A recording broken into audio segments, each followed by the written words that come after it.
Can work out here. Brokey started to fall back. It's Carrigan. Good kill, and Brokey picks one. Oh, no bullets left. A headshot for Carrigan. Bomb has to cross, and he's lost his support in the meantime. So low, on time as well. Rob's one bullet could do it. He's counting in his head. He peeks out, and SDY closes. A quad kill. Counter-Strike, the most competitive, refined shooter in the world. Esports titan with the most hardcore fan base I can name, where changing even a single value for 0.1% on, let's say, AK is met with rapturous applause or utter zealous contempt. Over the years, from Counter-Strike Beta, 1.6, Condition 0, Source, and Global Offensive.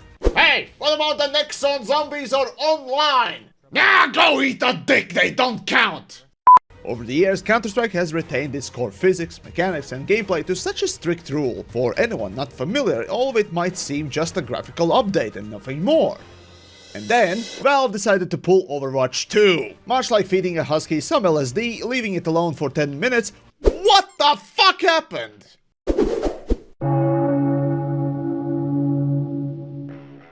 You know, it's interesting. Every time I make one of these, there's always one glue sniffer in the comments saying that, but I'm having fun with the game.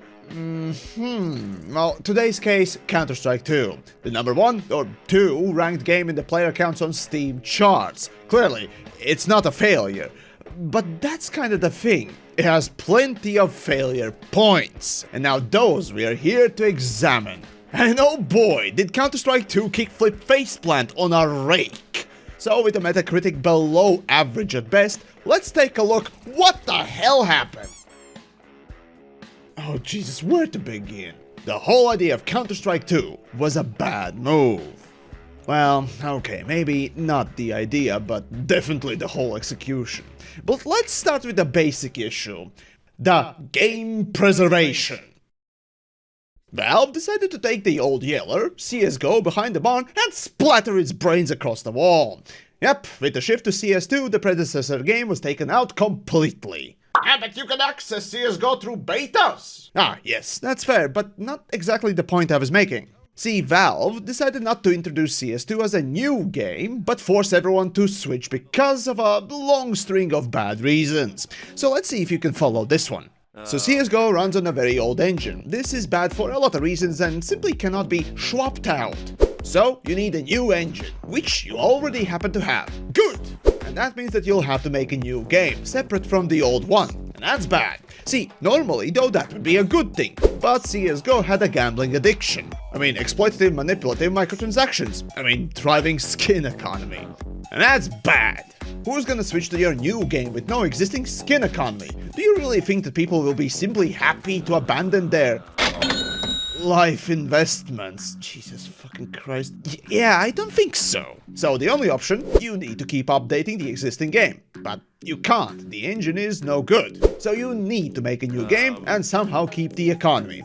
Oh shit, here comes the fucky wucky. The only alternative at this point, make a new game on the new engine, but transition everyone's skins and dust economy onto the new game.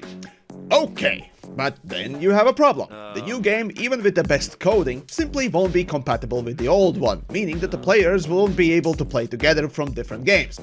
Oh shit. Well, okay, you could have two similar but separate games, with the same economy. Confusing, but it could work. However, that means that you still need to upkeep the old game, and cannot commit to the new one. And also, if the new one's shit, then no one will play it. And so the only solution? Nuke the old game and force everyone to the new one. Yay! Microtransactions, right guys? So hey, yeah, I offer this time as anyone to, defend Counter-Strike's gambling boxes and its skin economy. Any takers? Anyone? But okay, erasing the skin economy would be a financial suicide, and thus the CSGO had to die because of it. If the skins were the concern, then I don't know, workshop a better solution instead of saying fuck those guys who want CSGO still. There are so many better paths to go down than just removing the game and making it only accessible through the demo viewer. Yeah, I don't know, it'd be a nice dream, but sadly there really isn't much of an alternative in this case. So the forced transition was the only option they got. Aren't video games fun, kids?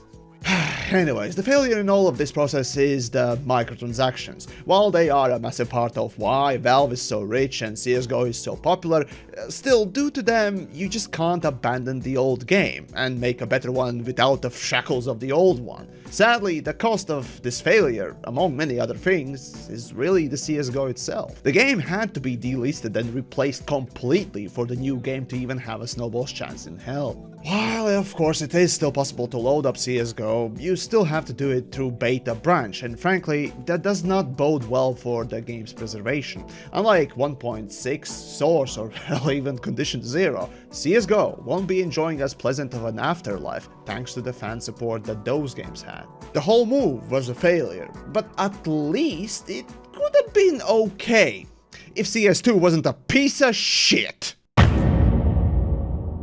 It is utterly baffling to me how and why Valve decided to release CS2 and then force everyone onto it like horny teenagers when CS2 was missing a lot of CSGO's features. See, Counter-Strike 2 was just a global offensive with just a new engine, meaning that physics, weapons, gameplay, pretty much everything else needed to be just the same fucking thing. Yes, the smoke and lighting and even some sound design changes, for the most part, were an upgrade and a cool thing too. Oh, and mind you that Valve has been working on Source 2 version of CSGO for quite some time. So, what the fuck happened? Oh yeah, we got the bug. Oh, no. CSGO, baby. I mean, CS2, yeah. Jesus Christ. Well, can you guess what I got? Why the fuck was CS2 missing Danger Zone? Why was CS2 missing Arms Race that only a few weeks ago was re-added? Why were simple console commands missing like netgrab that displayed useful stats like FPS and network usage, or simple commands to swap weapon model from left to right or right to left, or remove bullet holes, or remove weapon movement bobbing? More importantly, on the server side, what the fuck was going on? Not counting the Subtic revolutionary feature, blah blah blah blah, the server side, as my friend who used to help out with the servers on Latvian competitive tournaments quickly found out, it was really fucked. None of the matchmaking tools and plugins worked, which was, to be fair, expected, meaning plugin developers had to work on caffeine and most likely cocaine-fueled coding sprees to bring some working solutions to the already announced CS2 tournaments. No aircon availability, which means any and all server commands have to be issued from the server console and not from the comforts of in-game like it was done in any source-based game. Lack of support for observation tools and commands that were so much used for those big spectacle livestreams and custom on-stream HUDs, which forced same already overworked and jacked up on caffeine developers to cobble together some solutions so the shows could go on. Though note that since launch, Valve has implemented some, if not a majority of commands that were used for these purposes and were already in CSGO, but it took them as late as till February 15 of this year to do that. Game demos and their playback was so bugged that none of them would work sometimes. Well, sorry coaches, no training data for you, I guess. Server crashed and need to load a backup to where it was left off? Nah, that's gonna be another server crash for you. Server stays for too long? That's a crash. No, but seriously, Valve had to add a command that makes a game server self-restart over set time to probably combat some sort of an internal memory leak. And this, all this, is to name a few. In short, in my opinion, Valve released such a rush job of a game that was at best a beta on the full launch, not a limited test, and killed CSGO without any way to preserve it and play alongside, just to appease someone or something, and not even the most glue-sniffing CS fanboy could see where the years of development have gone. And it was even more laughable in the big leagues, the first tournaments. Ooh. Valve picked a platform called Challenger Mode to host these qualifiers, which use an anti-cheat called Acros. Many pros have been complaining about how poorly the tournament was run by Challenger Mode, saying the anti-cheat is causing them to get disconnected, rounds have to be restarted, rounds are lost in the future. Unfortunately, it seems the right people didn't listen or watch it, and our first ever CS2 major is riddled with closet cheaters. And as for casual players like my dumbass, Counter-Strike 2 simply had way less gameplay to enjoy. No danger zone, no arms race, hell, not even the fucking community server browser for the first month. Now of course they've re-added the damn thing, but further hidden it away, as if Valve is trying to tell the community, we fucking hate your fun servers. Well, god damn it, I just want to play surf all day, okay? Fact of the matter is, I could list so many other little things that simply were not present when Valve pulled the plug on CSGO and forced us all onto this abortion. But the bottom line is simple. The game asked for a far beefier hardware and had less content and gameplay. And you could literally go fuck yourself if you wanted to play the old game. Now tell me, was that not a failure? What the hell was Valve thinking? And this is made even worse when you remember that Valve years back transitioned Dota 2 from Source 1 to Source 2 with very positive reception, but not without its problems. And sure, you can nitpick and say that I was completely different because of X, Y, and Z, it wasn't the same. I don't care. You probably don't care either, because, you know, fuck MOBA players, the toxic miscarriage babies. Point is, Dota 2 was done as perfectly as possible. Even the Vulcan introduction was really good. In fact, it's one of the main reasons why I sometimes boot up Dota 2 and play it myself. It's just that good. But speaking of massive bed shitting. So, I was awaiting Counter-Strike to finally receive the Vulcan update, since DirectX 11 is old and simply doesn't perform as well, especially on my Threadripper. Well, paint my face white and give me a clown wig, cause CSGO was given to me as a closed beta and running Vulcan mode on it actually somehow inextricably made it worse. Now, even if you're a casual player and know little about Valve or their love for Linux or open community, Vulcan basically is a graphics API that is used to tell GPU what to draw. Currently, along with DirectX 12, it is the most advanced API that especially improves performance on multi-core CPU systems that go beyond 4 cores. So, Dota 2 has Vulcan and runs great, Half-Life Alyx has Vulcan and runs great, even old Half-Life and Source games, thanks to Steam Deck launch, were given Vulcan native experimental modes and though a bit unstable, ran a lot better on my system. And then came CS2, and utterly shut the bed. What the hell were devs doing? You literally have to try and go out of your way to make Vulcan work notably worse. And you could say that, well, it's just there for compatibility. But if CS2 is not ready, then why include it in the first place? But that was not all. Tons of little bugs, hitches, and issues plagued the game even after the closed launch, and only further infuriated everyone. And you know, we could let this slide with CS2 if it was simply staying in open beta for months, if not longer, and you could iron out the issues with the brand new engine. But it wasn't. Like Bill Cosby, it was shoved onto us, and now we're fucked. And you know, at this point, I'm not sure what's worse. Let the CS2 stay in beta for a lot longer, or bite the bullet and get basically what we got. But you know, I simply can't but to always come back to Dota 2 and its transition. But god damn it, Val, you really fucked up things that statistically you shouldn't have fucked up. Shimon! Now, by no means I'm a sweat lord of Counter-Strike, but I grew up with the game, and while competitive has never been my forte, it is time we address Michael Jackson. You click your mouse, your character shoots, your target takes damage.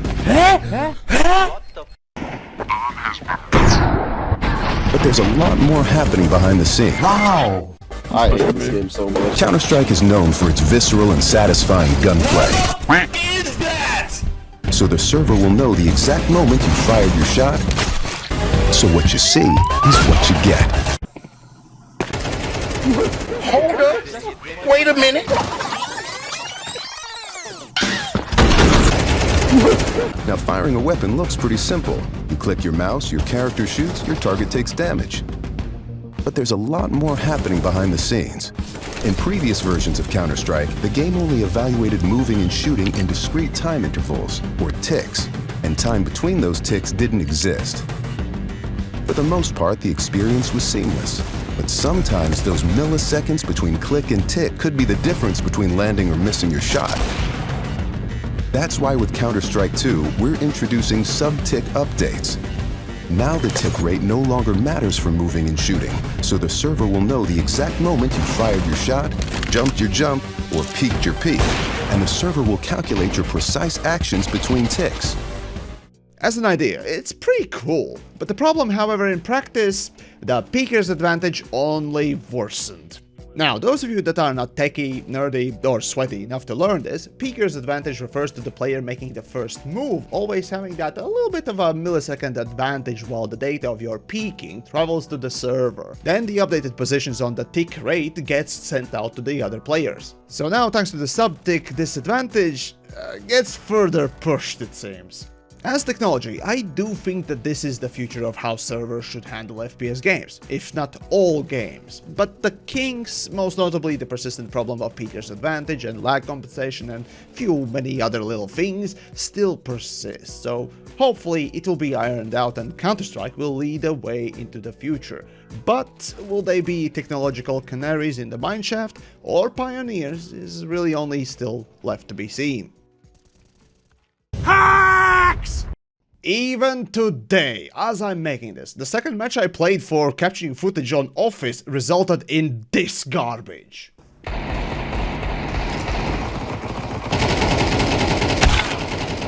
Oh! Sure. Блядь, шустером.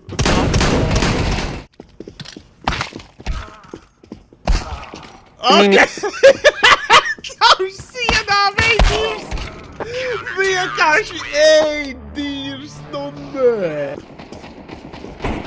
No, tavsiye abi yap. No. Yap.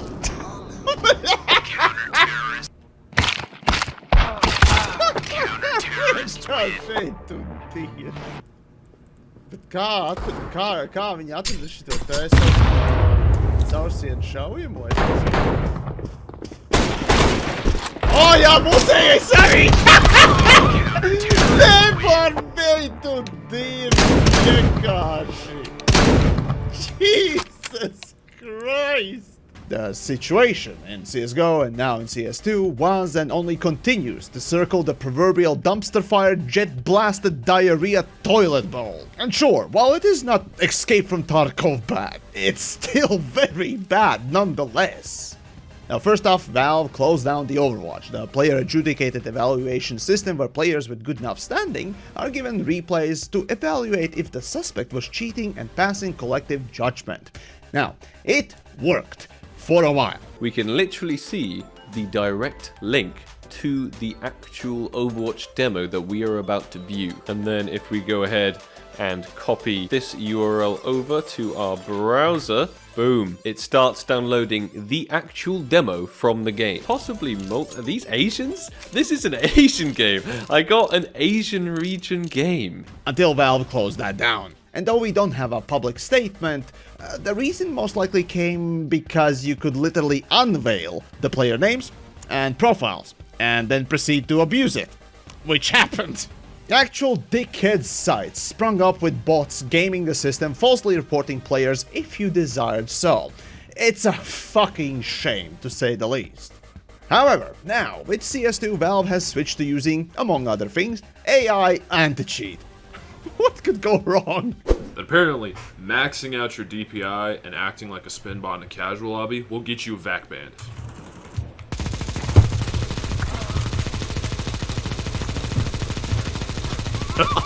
Oh my god, I'm watching the hand camera and I just hit my keyboard. That looks retarded. Alright.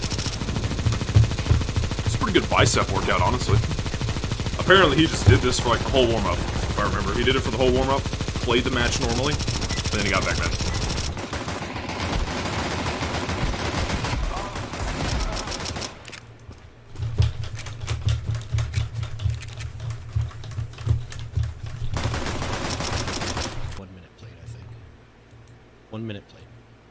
Oh shit, wait, hold on, what?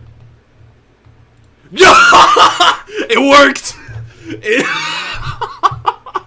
Oh my god, it just took a second. Now granted, they reversed the bans after it became apparent and pretty much a community meme, but as I showcased at the start of the segment, it just does not work! And so the problem persists. Well, you can say at least that the Overwatch worked for some extent. And seriously, we shouldn't dismiss this as it is what it is kind of a problem, which should increase the fight against these scum fucks. And while sure Valorant's Ring Zero anti-cheat is one option, it's quite intrusive. So, is there a solution? Well, probably. And that's what exactly Valve is being paid to do in the first place. And they should really crack down on these assholes sooner rather than later, because it's only gotten worse since the launch of CS2. So then, what the hell did we even learn? Well, first of all, move from CSGO to CS2 was inevitable, just as it was from CS 1.6 to Source, or if you were a tryhard competitive sweatlord, then probably you were waiting for CSGO instead and skipped the poor Source. In any case, today CSGO was already feeling its age and limitation. If nothing was done, games like Valorant or hell even The Siege would have overtaken it eventually. So, we needed a new engine and a new game. However, due to existing skid economy, you simply could not make a new game. So, the fucky-wucky had to happen. Aren't games fun? Yeah, this is what happens when you embrace the cosmetics as optional. Yeah, go fuck yourself. Okay, I'm pissed that the game I loved over my entire life has been fucked in the ass so hard. Though, not everything is bad though. The unlimited skybox and the new smoke are really cool things. The sub-tick is especially an interesting feature if ironed out, while limited weapon buy menu, 12-round matchmaking format, and a few other little things are mixed, but interesting change. The game is evolving, but the slapdash bullshit of handling that it received, even if Valve had no other choice, could have been far better, especially on the server side. Fuck's sakes, all you had to do was just copy-paste everything from CSGO, and you are literally telling me that you couldn't do even that much. Now that's disappointing, no matter how much you understand what's going on behind the scenes. Time and time again, we gamers, players, wankers all show that we are ready to wait for something good, but rushing it out only leaves a taste of excrement in everyone's mouth. In time, of course, CS2 should improve and will be interesting to see what the Source 2 can actually do.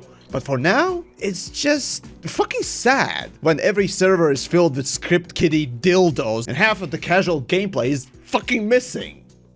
Anyways, I loved Counter-Strike for all my lifetime, most of all Source, that was my jam. And also, Return Assault, the best map ever. Oh, and also Interventions were really cool maps. But one can dream, I suppose. So, if you want more of Counter-Strike, well, I made a personal love letter for the game series on its 20th birthday years ago. No one watched it and I'm big sad, so maybe go check it out and maybe tell me how bad of a video that was. Oh well. Oh, and also go perhaps check out the Patreon and maybe toss a dead horse my way and for, you know, all the rants and all that stuff. But anyways, that aside, let CS2 be a cautionary tale of how microtransactions are just optional, you dumb, and also how half-assed transition only invites failure. As for Valve, I love the Steam Deck, I nearly love everything they do, but fucking hell, you done fucked up. Do better, damn it!